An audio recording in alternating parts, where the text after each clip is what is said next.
This video is sponsored by Worldbuilding. A while back, I posted a poll to see what video my patrons wanted me to make next. And it's time to take a look at those results. Will be a video about fantasy names, a video about not telling each other our character classes, a video about the D&D movie, or my Ed Sheeran video. Let's look at the results and see. It's a four-way tie.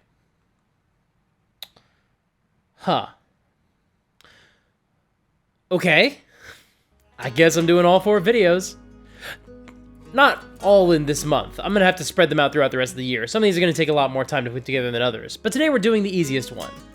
What makes a great fantasy name? Let's say you're developing something for your homebrew setting, like a location name, something like a city or a village. How do you go about the process of coming up with a name? Where do you start? What are you looking for from that name? Today we're going to go through the guidelines I tend to use when coming up with the names for the locations of my world. We're not talking about NPC names or player character names today. That's a totally different topic that we'll talk about some other time. Today we're focusing on the names of locations. This could be the name of a town, or the name of a country, or the name of an entire world, like the name of your campaign setting. No matter what you're naming, I find that these simple rules help me come up with names for the locations in my games. If you like this video, you know what to do. Like, subscribe, and ring the bell. We've got some great advice videos coming out throughout this month. You're not going to want to miss them, so make sure you're subscribed and you've got notifications turned on. So here's my first rule when coming up with a location name for my world. Make it distinct. That is to say, you want this name to be unlike any of the other names in your world. If the names are too similar, your players are going to get confused and it's going to hinder their ability to interact with your world. A while ago, I ran a game for an actual play podcast, and I made a lot of mistakes in that campaign. It's actually why I never recommend the season that I ran, because I think I could have done a lot better. And some of those mistakes were tied into the structure and pacing of an actual play show, but others were just simple D&D mistakes, things I could have just as easily gotten wrong in my home games. And relevant to today's topic, at the end of the first quest, our heroes had a choice. Sneak into an isolationist nation ruled by paranoid warlocks, or escort a prisoner to a desert town. Each destination was in the opposite direction, so they really had to choose between the two adventures. They couldn't do them both. And the isolationist nation was named Mazra, and the desert town was named Matet.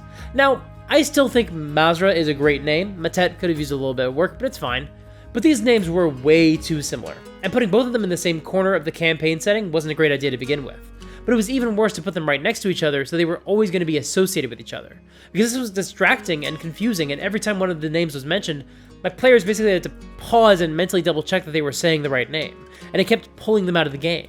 So to prevent this from happening in the future, whenever I'm developing a setting, I generally take a look around the map at every other major named landmark or destination that might be nearby, and then I make sure that the new location name doesn't start with the same letter as any of those locations. Now, at some point, some location in your setting is going to have to start with the same letter as someplace else in your setting. Unless your setting only has a total of 26 locations, which would be a strange design. But I'd be interested to know what that world looks like, actually. But there are a few specific tricks for how to handle multiple locations with the same starting letter. First, like I said earlier, don't group them together on the map. And second, try not to link these locations together too tightly, or at the very least, don't introduce them at the same time. I think that's a big part of the reason that Mazra and Matet felt too linked to my players, is that they were both introduced at once as potential destinations. However, this also brings up an example of a time that it worked just fine. In Critical Role, Matt Mercer brought the party to Whitestone to fight vampires and necromancers, and while they were there, they learned that Ripley and the Briarwoods had some connections across the sea in Wildemount. In fact, when the Whitestone storyline began, the Briarwoods specifically came to Amon to discuss building a bridge from Whitestone to Wildemount. So why is it okay for Whitestone the city to be close to Wildemount the continent, when both of them start with the letter W and follow with the same long I sound?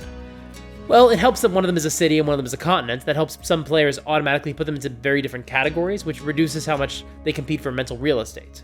Second, the players aren't about to visit Wildemount, so that also helps draw a distinction between them. Wildemount is lore and backstory, whereas Whitestone is a quest destination. But another difference is that, I know this is where things get esoteric, but they don't sound like the same location. They conjure different mental images.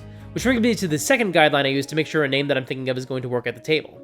Is the name evocative? Does it conjure a distinct mental image? Names come with implications baked in, thanks to our shared cultural context. And we can actually see this in action when we look at the examples we just discussed. Why do Whitestone and Wildemount sound like different locations? Well, white stone implies material like marble. And when you picture marble, you picture old statues and austere structures. You picture high society, but also a rigid society, an uncompromising society. On the other hand, Wildemount, well, wild implies thick foliage or untamed wilderness, and mountains are stone, so you think they might carry some similar connotations to Whitestone, except mountains are rough. They can't simply be traversed, they need to be scaled. With both of the root words in Wildmount, we're getting the image of a treacherous terrain that has to be endured, someplace that might even be inhospitable to life. That's what I mean when I say these location names evoke radically different locations, which helps keep them from getting confused. And this is a great rule of thumb for any fantasy location, not just the ones that might sound similar to each other. Vasselheim's use of Heim at the end probably reminds a lot of fantasy and mythology fans of the 9 realms of Norse myth, since so many of those have names like Alfheim, Helheim, Niflheim, Muspelheim, Vanaheim, and Svartalheim, and Jotunheim. And so when you hear that name, you should be thinking about Norse myth and Norse culture. That's the association Matt Mercer wanted you to have because Vasselheim has many influences, but there's definitely some ancient Norse myth influence in there. This also gets me thinking about how Robert E. Howard named the nations in his fantasy stories. Conan the Barbarian was generally actually known as Conan the Cimmerian, and Cimmerian is meant to sound like Sumerian because Howard wants you to make the association to ancient Sumerians. Likewise, his world has regions called Vanaheim and Asgard, once again with the goal of making you imagine the frozen north and the lands of the Norsemen. To the south, there's a nation called Argos next to the sea. That's his ancient Greek analog. This is a great approach for when you want to conjure a specific mental image. Use names and words that will evoke our pre-existing associations with places in our own world and our own history. However, there are exceptions to this one too. What do you think of when you hear the word Tatooine? You think of a desert planet. But why? Because that was the name of the desert planet in Star Wars. There's nothing in the name itself that evokes deserts or isolation or anything else that we associate with Tatooine. Maybe you could argue that the word includes tattoo and that implies some rough customers like the ones we meet in Mos Eisley Cantina, but even for me, that feels like a reach. And this is where it gets tricky to discuss how names evoke a location, because it can absolutely work the other way around. Names begin to evoke meaning over time through the context of how they're used. York is an English city, but New York has its own implications that have nothing to do with the etymology of its name. Las Vegas' name means the Meadows, but I'm willing to bet that your mental image of Las Vegas is absolutely crystal clear, and whatever you're imagining has absolutely nothing to do with meadows. If you have a name that you like and you think your players are going to enjoy it, then I do think it's useful to think about what concepts the name might evoke. But also, if it doesn't clearly evoke anything to you, if it's just a fun name that you don't think conjures a clear mental image, that's okay. Because as your players interact with that location, the name will begin to represent that location, regardless of whatever other associations they might have had with it. Now, sometimes you work the other direction. Maybe you don't want a fancy name that evokes something abstract. Maybe instead you want to start with how the people of this location would have come up with the name. If I tell you that you're going to meet an ally in the town of Towerfall, you probably get a pretty good idea of what you're going to find when you get there, right? You're probably imagining the remains of an ancient stone tower. Either there's a broken tower nearby, or maybe even the rubble of a stone tower strewn across the land, and a city has been built up around it. And this is the kind of advice that I would say we hear the most when we're talking about fantasy names. Start with some fact about the region, and then imagine how the passage of time might change that name. For example, maybe a forest was cursed, and undead wights lurked inside and preyed upon travelers. The locals might call it the White's Wood. But over time, as the stories about the undead fade, the forest just becomes the Whitewood. Now, this approach works best for landmarks and towns, less so for continents or planets, but it is very helpful for imagining smaller locations. However, there's a caveat here that I'd like you to keep in mind. Nobody cares how logical a name is if the name is bad. For example, I'm developing a new starting town for my home game, and the town is placed where a river meets the road, and so I thought it might be interesting to call the town something like River's Rest. After all, that's how towns get named sometimes, so it makes sense, right? Or maybe over time it might be combined into one word, River Rest. But you might already see the problem, which is that no matter how many times I said it, either River's Rest or River Rest, I hated how it sounded. They don't feel good coming out of my mouth. Now, as longtime viewers have probably noticed, I already have a bit of a mush mouth problem. Some people think it's because I talk too fast, but it's actually usually because I'm reading aloud. That's when it's at its worst. But it happens sometimes in my daily life too. I sometimes get a bit of mush mouth. And river rest is exactly the kind of word that I sometimes have a lot of trouble with. I don't know how else to describe it other than that I basically get to the end of the word before I'm ready, and it throws off my equilibrium for the rest of the sentence. And river's rest has the opposite problem. It slows my momentum down between the words, and I have to recover my composure for the rest of the sentence. So if I'm running a game set in River's Rest or River Rest, I'm not going to feel good. I'm not going to like saying it. My player's going to feel weird but not know why. It's not going to be a good name for me. Maybe it's a name that makes sense, and hell, maybe it works fine for your games. I don't know, that's for you to decide. But I wound up going in a completely different direction for the town name because pursuing the River's Rest idea just led to some names that I wasn't happy with no matter how much sense they made. And before we get to my final trick for fantasy names, this kind of brings up another rule that I just try to keep in mind whenever I'm naming anything for my D&D games. An NPC, a place, a magic item, a monster, whatever. And the rule is simple. Just say it out loud a few times. Yes, in the example we just talked about, you want to make sure that the word feels good to say. That's not going to be unpleasant in the mouth. And that is really important. But you know what else is important? Realizing that as soon as you say River Rest, it kind of sounds like Everest. That's not something you think of when you're writing something down in the privacy of your own notes app or whatever you use for your prep. But once you say it out loud, you might hear some other connotation of the name that you might not have intended. And that gives you a chance to hopefully catch some of those unwanted associations before your players hear the names. Also, you want to make sure these names won't be mocked to death, because D&D players are merciless. They're going to take whatever names you give them and make childish associations that reduce your carefully crafted location to a joke. And this is not always malicious. Sometimes it's honestly just the only way they remember these names. Your players might not remember that they visited the Temple of Azure Desire, but they might remember visiting the Temple of Adel Dazim. And I want to be clear, let's manage your expectations. You're not going to catch everything. Sometimes it doesn't matter how much you say something out loud, you're not going to hear what your players are going to hear. They're going to make associations that you wouldn't have thought of because that's what happens when you hear something for the first time.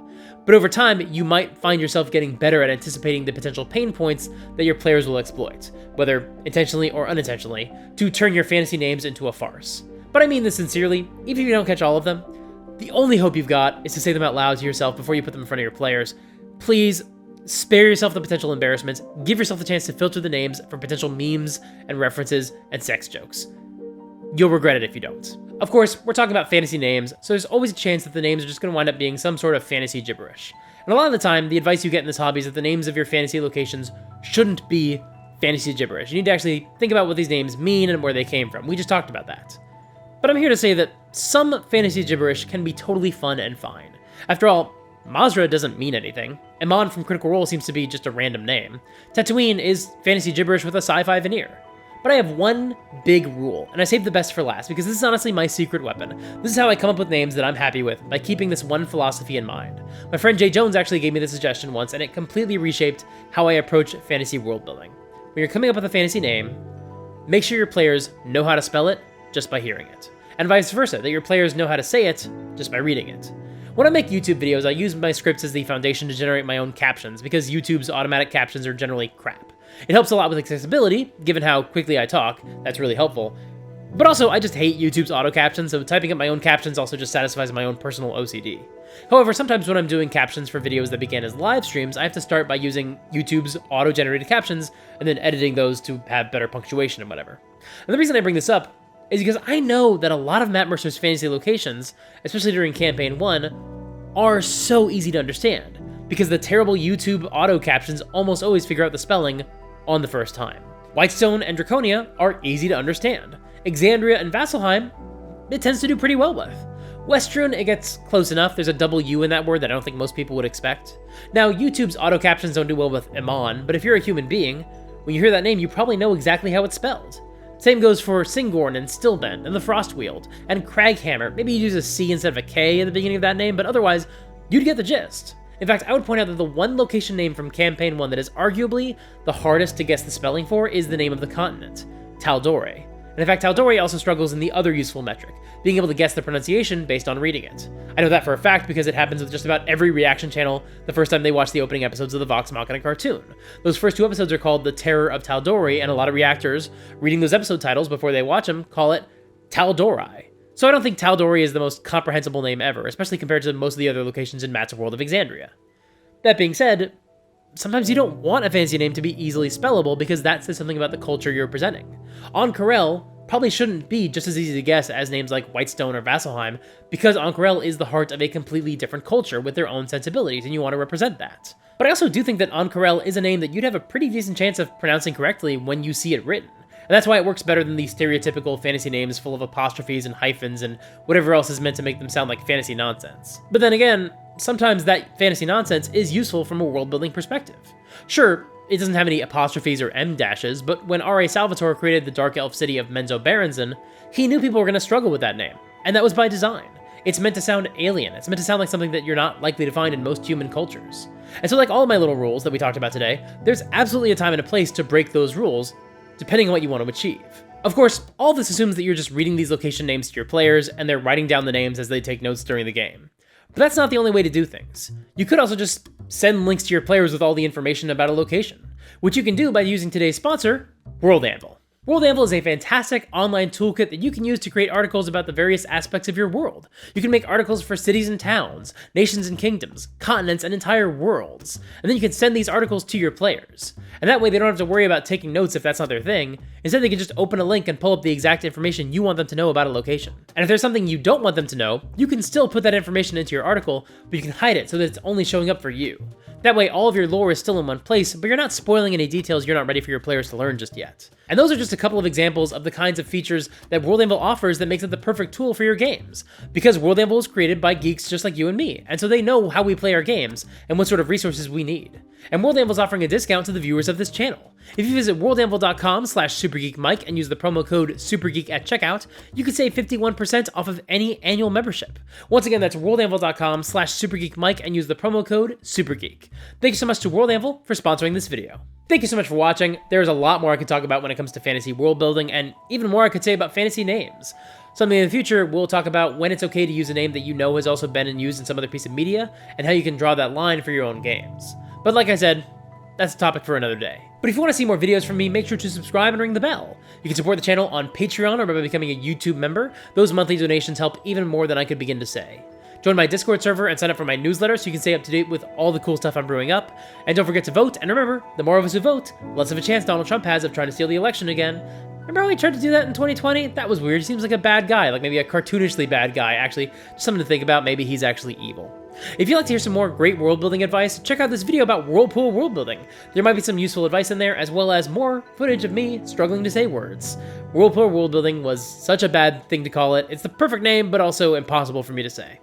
So enjoy that, I guess.